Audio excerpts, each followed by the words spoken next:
Welcome to A&M Reviews. I'm Skybear, and I'm here with my buddy Sal. What's up, Sal? Not much. And before we get into it, keep in mind there will be spoilers up ahead, so watch out for that. You've been warned. And we are going to be reviewing Star Wars The Last Jedi, the new Star Wars release. Woo! Yup. Alright. So, what did you think about this movie, Sal? I kind of enjoyed it. I liked it better than The Force Awakens, to tell you the truth. Okay. Yeah, for me, I enjoyed it. I thought it was a good time. I didn't think it was anything special, though. Okay, well, I mean, I kind of disagree with you in that sense, because there's a thing I'm going to touch upon later. Yeah. I think they made it kind of obvious, but I want to discuss that with you further on. But let's start with our critiques and what we observed in the movie. First, my critique was at the beginning with Snoke. The first time they saw him and he got up, it kind of looked janky to me. You know, the CG scene looked like it was not rendered or not. They didn't put too much time and effort into it. But later on, when they got close-ups of him and everything, then it all, fixed itself. But at the beginning, it kind of bothered me. Yeah, it was a quick half a minute or so. But yeah, kind of. But with that said, I mean, it's a big production. There's going to be companies who split the work and everything. So not all work is going to be the same quality. So something might slip here and there. Hey, it's understandable. But to me, it was like something they should have paid attention to. Next point, the movie kind of just jumped into it and they kind of said like, okay, Luke's here and that's it. Okay, I kind of wanted more backstory, and I know they touched upon that, he had his temple, teaching the Jedi and stuff. But okay, that doesn't explain why he had to go to the island where the tree is. And my thing is, I've heard from people that the tree is either in books or comics. And I'm like, they could have touched upon that a little more if I'm correct, if the tree is really involved in the story. They should have give flashbacks or something just like they did with the temple. Just saying Luke is here on the island. He went to, get away from the Force or shut himself away from the Force. Why is he protecting the books? Why is he protecting everything that the Force stands for? And saying, oh, I'm shut away from the Force. I don't want to deal with this. Rey goes and says, hey, we kind of need you. And he's still kind of hesitant, saying like, no, I'm never going back. I'm the one at fault. I'm like, yeah, you're in turmoil, but at the same time, you kind of turn your back on your sister. And she's fighting the bad guy, and you don't give a shit about people that you love. Or he could have gone somewhere, going on a mission, say like, I'm climbing the mountain to find the tree to give me, enlightenment or something. But he's in an island saying, hey, I'm good here. Don't bother me. That's my point of view. That's my only critique about it. It's not a big one. I just wanted them to talk about it or give us a hint. It's not really important. I can get past it. But just thinking about the tree, that it's either in books or in comics, and I've heard people talk about it. Okay. So what about you? What did you see that you like? What didn't you like? Well, I know that everyone was kind of hoping that this was going to be Empire Part 2, But I found it was more like Return of the Jedi Part 2. Electric Boogaloo. I think I saw your text to your sister about that. And like one of the similarities I found was between like the Ewoks and the Porgs, Yes. And I'm sorry, I wasn't a fan of the Porgs at all. I didn't really like any of their scenes. Although except the one that Chewie was cooking them. That was pretty funny. That was funny when he was eating them and they were looking left and he sees pork, looks to the right, he sees some more pork, and they're like, the one with the open mouth, like you're really eating us, like that was a funny scene. Yeah. Oh, and how do you feel about Snoke just being dead? Okay, I'm gonna say it. I'm gonna call it Darth Maul. Yeah. It's gonna take the Darth Maul route. Well, yeah. I mean, like I feel that's exactly what they did. It's like, oh, okay. He's just gone. I mean, at least he got 2 movies out of it. Yeah, but I mean, to actually think that this is the final time we're going to see him, and having dealt with Darth Maul and he comes back in another animated series and stuff like that, it might be his last scene in movies, but it's not going to be the last we heard of him in comics or books or cartoons. Oh, yeah. That's how I feel about it. Because it's too easy for Kylo to actually just kill them that way. And on top of that, isn't that the rule that the apprentice has to kill the master? Yep. Yeah. So it had to be either he knew it was coming, he wanted it to happen, and he let it happen. And Kylo just thinks like, oh, I outsmarted him. No, you didn't. He knew that you were going to kill him, just the way Darth Vader did it. It's the way the apprentice becomes the master. Yeah. I don't know. I just felt like, I don't know. I feel like this was another Captain Phasma moment where like there was just a lot of build up to a character that ultimately didn't really do anything. I mean, I would have liked to see a fight scene between them and then Rey join in, and possibly wanted to see Luke appear to help them, and then probably then the spaceship blowing up and then Luke and Rey flying out and then they meet up at the end. I wanted to see something like that, like a team up against the bad guy. Yeah. But we didn't get that. Yeah. Oh, and so I guess Princess Leia actually does have the Force, you know. Yes. Yeah. And she's a Force user, and you know, I guess you can survive in space with the Force. That's the thing. Exactly. Now. I was thinking like, wait, isn't she supposed to be frozen? Wait, vacuum, space. Oh, Force. Okay, I guess Force is like the answer to everything. Okay. And she just did like the finger thing, like. Yeah. Although, like when that scene happened, you know, I kind of got a little sad watching the movie because you know I was just reminded like, oh, you know, like, you know, yes. Carrie Fisher's actually gone, and so I think it was like a foreshadowing because I think that all these scenes were already shot, and right? like I know everybody's sad about Carrie Fisher being gone, but yes. you know I think everybody also got a little emotional when that happened because you know we were all reminded like, oh shit, like she actually is gone, like this is the whole theater went silent when that happened. And I know she was supposed to have like a bigger role in episode 9 too, so yes, me seeing like this Force scene makes me think like, oh, like maybe she would have gone like Jedi, you know, by the end of episode 9 maybe, but I don't know. I don't know where I read it, but it was supposed to be Force Awakens was supposed to be Han's episode. Then this episode was supposed to be Luke's, and then the next episode was supposed to be Leia's. Yeah, no, I think that's exactly how it's supposed to go down. Yeah, but yeah, I mean, when the scene happened, I also got like emotional. I was like, I'm like, cause in the sense, it's like they filmed all this before she died. And I'm saying like, oh my god, look, the movie kind of foreshadowed her dying, and then all of a sudden she uses the Force, and I'm like, but still, it kind of gave you that, made you say goodbye to the character. Yeah. In a sense, but she's still there. But it's like saying goodbye and saying like, I'm dealing with it. Yeah, and like I enjoyed that this movie subverted like a lot of expectations that went into it, and like I know I said in the beginning like, you know, this movie wasn't anything special, but like no, like I know a lot of hard work went into this movie, and this movie like did a lot happened in this movie, Sal. No, yeah, it did. But that being said, you know, all the scenes where Rose and Finn go to the casino, like I didn't like any of that. You didn't? No, I kind of enjoyed that like that's how the two characters bonded, and it was for me it was a nice way of getting off like the ship, saying like, oh, everything's taking place on a ship. They went off to a planet, and just seeing the casino, kind of like the way they kind of made it look like this is where the rich people are, and they got rich not just for selling weapons to the bad people. They sold it to both sides, and they're here having fun while we're killing each other. Yeah, kind of that sense. And then she's like, I was poor, and this is the reason I fight for equality. And at the same time, she's a minority, you know. And I saw the red carpet even, and then she cried, and then, you know, and she's saying like, I'm so grateful that I, you know, as a female and a minority, am in the film, and thank you to the director for, you know, putting me there. And I was like, okay, you know, that scene actually makes more sense to me now. But at the same time, like the whole story of like, oh, they have to go to the casino, find that, it gave me a 007 vibe.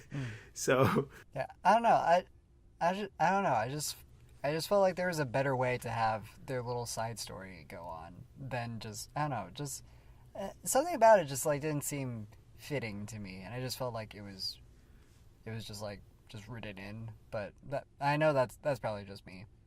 Although that being said, with Rose's sister, like that was actually one of the better parts of the movie to me.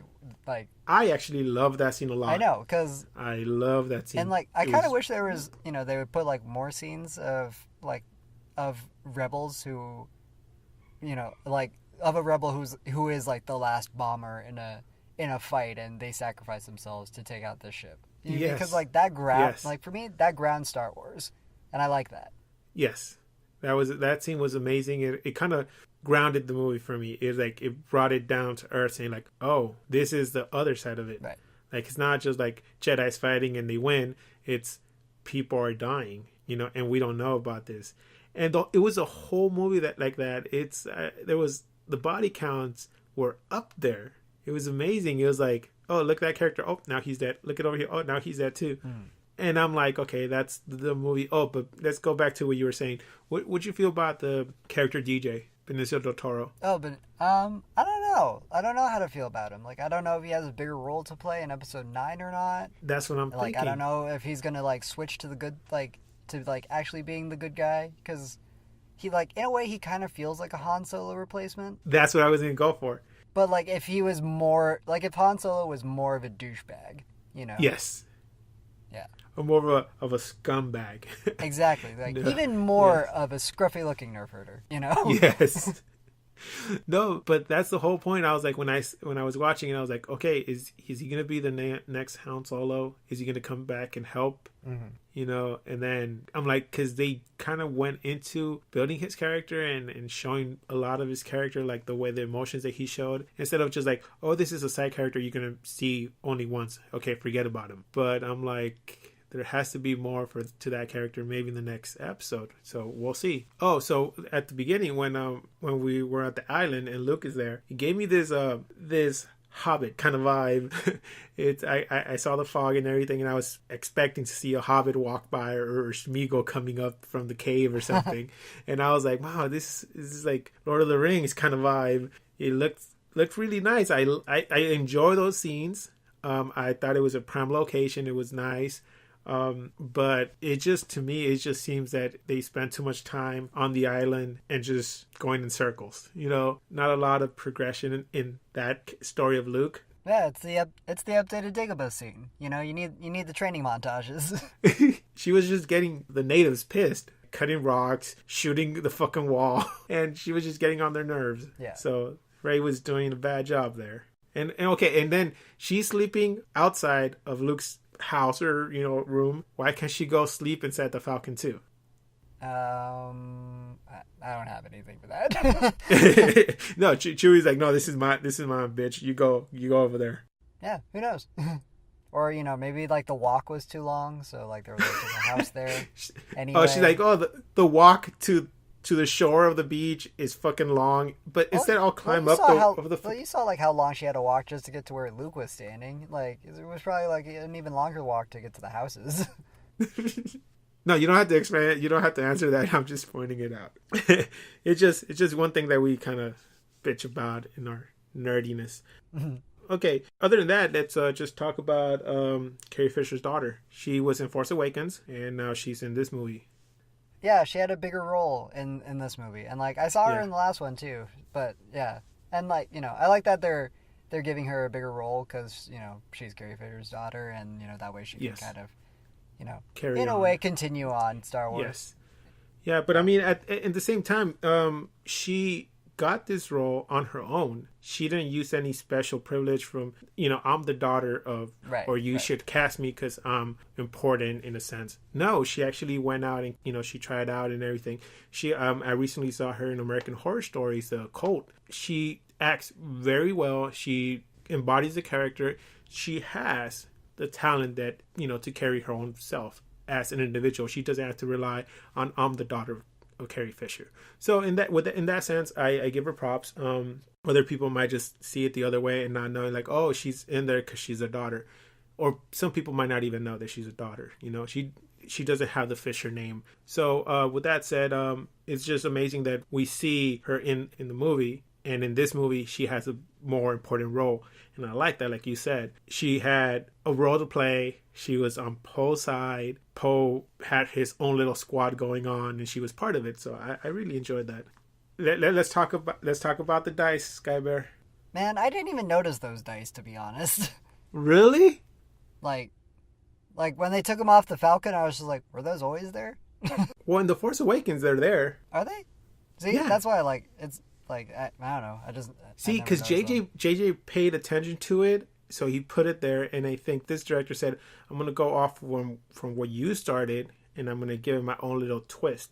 Yeah, when the dice showed up, I saw photos later on when I got home. I was like, oh look, the dice are there. Yeah.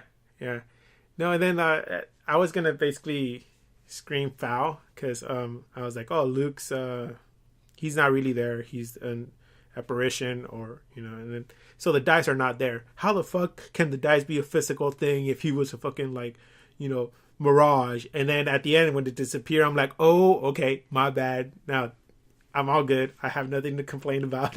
Yeah. But the whole sense of the dice, it is really nice when you think about it. This is how I saw it. Without the dice, Han wouldn't have won the Falcon. Without the Falcon, he wouldn't have been able to meet Luke or Leia. And without that, he wouldn't have had a Kylo. You mean Ben? Ben, but yeah, that's Ben. I don't like calling him Ben. But his name is Ben.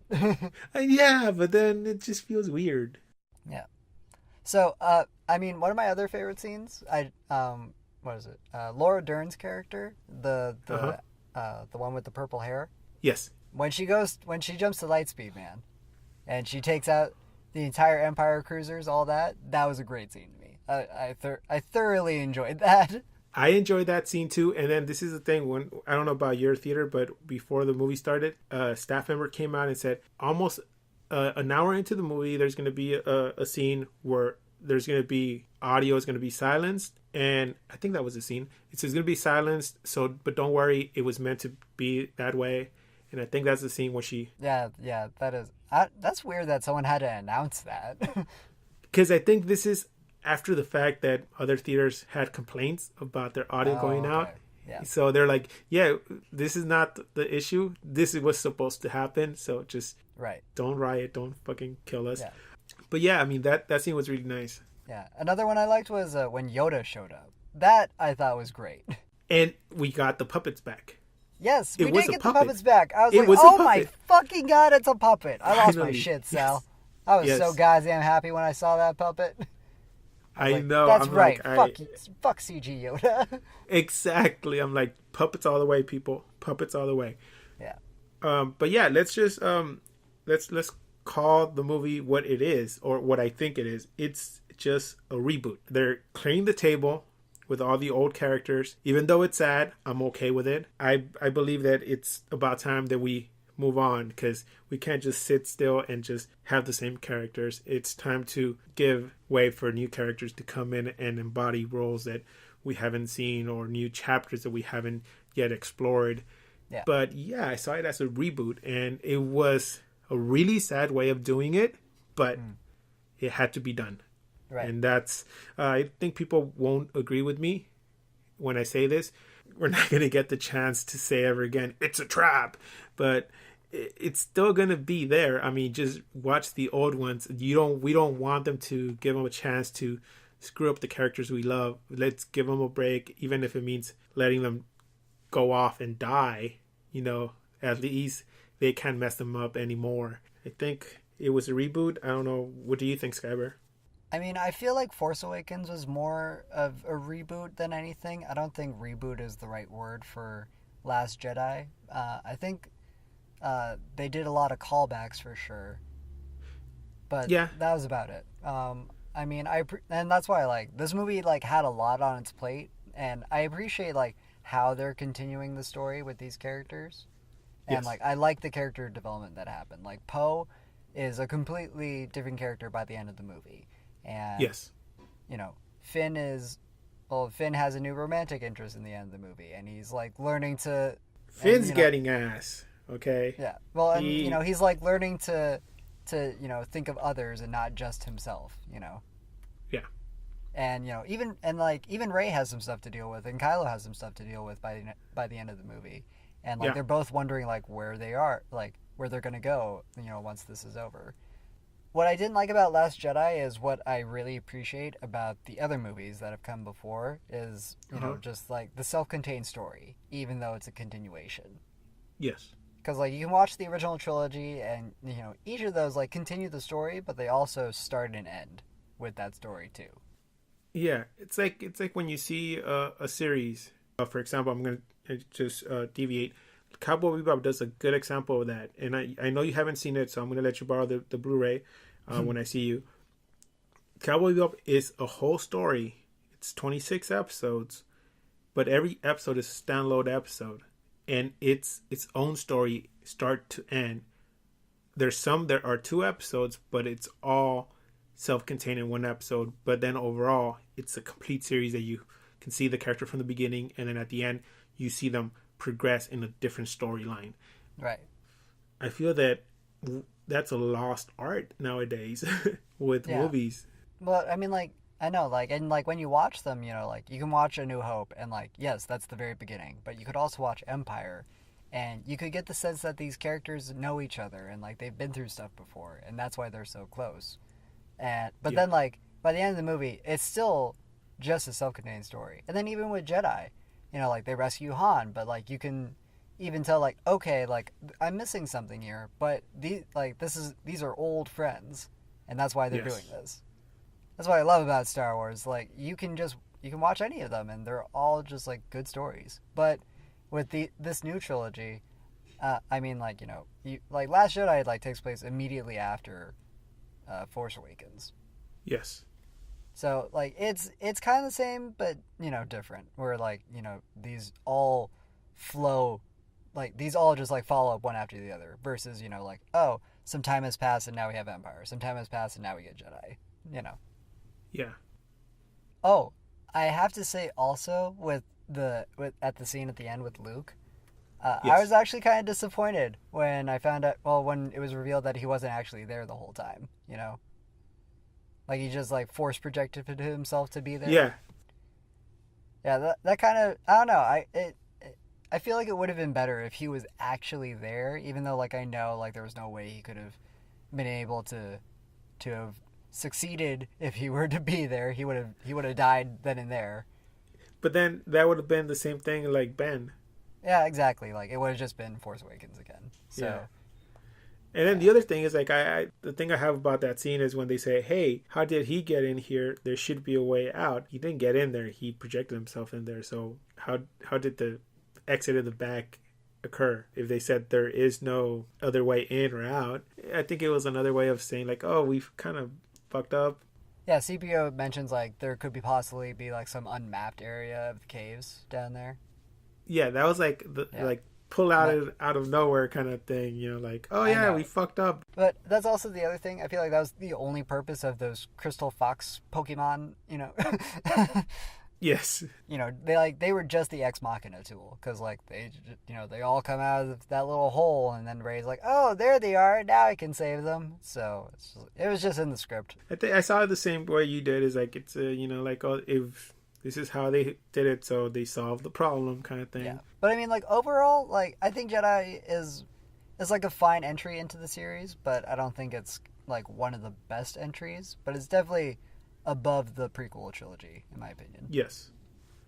But yeah, I mean, like, I would give this movie like a 7.5 to an 8 out of 10. I would give it an 8 to 8.5 out of 10. Oh, okay. Yeah. I really enjoyed it a little more than Force Awakens.